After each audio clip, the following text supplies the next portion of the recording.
Hello friends, आज मैं बता रही हूँ आपको डिफरेंस बिटवीन डिफ्यूज़न ऑस्मोसिस। ठीक है, तो diffusion can occur in any medium, मतलब सॉलिड हो सकता है, लिक्विड हो सकता है, गैस हो सकता है, सारे मीडियम में ये डिफ्यूज़न हो सकता है।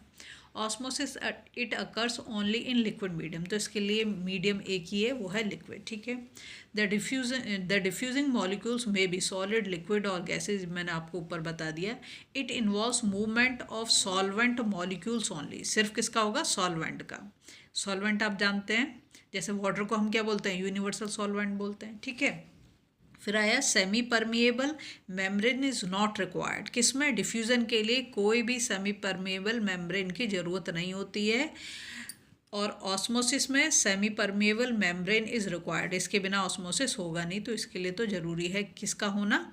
सेमी परमिएबल मेम्ब्रेन का होना। ठीक है, अब हम जाते हैं नेक्स्ट। यहाँ लिखा है it is dependent upon the free energy of the molecules of diffusing substance only, presence of the other substance in the system is of no importance. मतलब डिफ्यूज़ कैसे होता है? रैंडमली मूवमेंट होता है उनका। ठीक है, रैंडमली मूवमेंट होता है। अब दो it is the diffusion of solvent molecules only yet influence by the presence of other substance, जो सॉल्यूट्स हैं इन द सिस्टम। इसमें फ़र्क पड़ेगा दूसरे उसका होने का, इसमें कोई फ़र्क नहीं पड़ता है। ठीक है, नेक्स्ट है an equilibrium in the free energy of diffusion molecules is achieved in the system। यहाँ पर है equilibrium in the free energy of solvent molecule is never achieved। यहाँ पर तो अचीव नहीं कर सकते, यहाँ पर इक्विलिब्रियम हो जाएगा।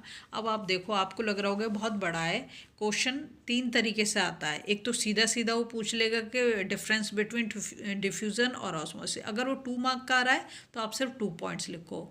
अगर वो 3 मार्क का आ रहा है तो आप सिर्फ 3 पॉइंट्स लिखो। अगर वो 5 मार्क में दे रहा है आपको, तो आपको फिर पाँचों के पाँचों पॉइंट लिखने जरूरी हैं। ठीक है, तो ये देखो कि कितने मार्क का क्वेश्चन वो पूछा जा रहा है। ठीक है, अगर 2 मार्क में पूछा तो 2, 3 मार्क में पूछा तो 3, अगर 5 मार्क में पूछा तो 5 का 5 आपको लिखने पड़ेंगे पॉइंट। ये बहुत ज़रूरी है। ठीक है, इसके बिना नहीं हो पाएगा। और क्लास 9th में अगर ये चैप्टर तुम्हारे सिलेबस में है तो 100% यहाँ से क्वेश्चन पूछा ही जाता है।